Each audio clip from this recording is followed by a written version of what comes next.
শ্রীরামকৃষ্ণদেবের বলা মজার গল্প। গল্পটির নাম দুহাত তুলে নাচ। দুই বেয়ান ছিল, সাদা বেয়ান আর কালো বেয়ান।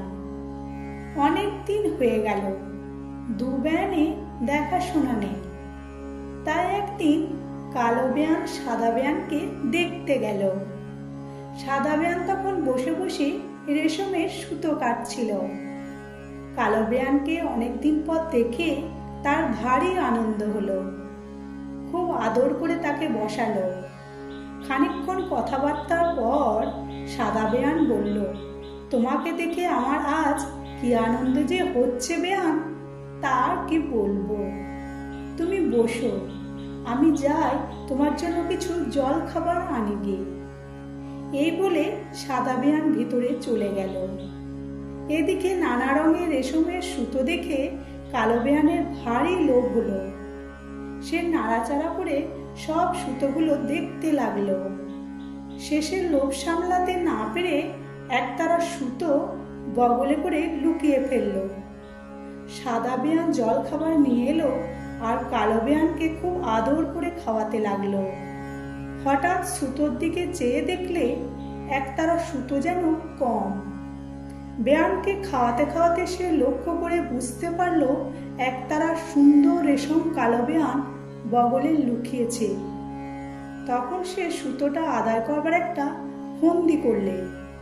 সাদা বেয়ান যে কালো বেয়ানের কাণ্ডটি টের পেয়েছে এ কথা তাকে সে বুঝতে দিলে না। বেয়ানকে সে খুব আদর করে খাওয়াতে লাগলো আর কত গল্প করতে লাগলো, কত পুরনো কথা, কত সব। তারপর সাদা বেয়ান কালোকে বলল, ভাই, এতদিন পর তোমার সঙ্গে দেখা, আজ আমার ভারী আনন্দের দিন। কালো বললে, আমারও ভারী আনন্দ হচ্ছে। সাদা বললে, আমার ভারী ইচ্ছে করছে দুই বেয়ানে একটু নাচি। তখন দুজনে মিলে নাচতে আরম্ভ করলো। সাদা বেয়ান দেখলে কালো বেয়ান এক হাতে বগল টিপে খুব সাবধানে নাচছে। তখন সে বললে, এসো আমরা দুহাত তুলে নাচি। এই বলে সাদা বেয়ান দুহাত তুলে নাচতে আরম্ভ করলে। কিন্তু কালো বেয়ান এক হাতে খুব সাবধানে বগল টিপে শুধু এক হাত তুলে নাচতে লাগলো।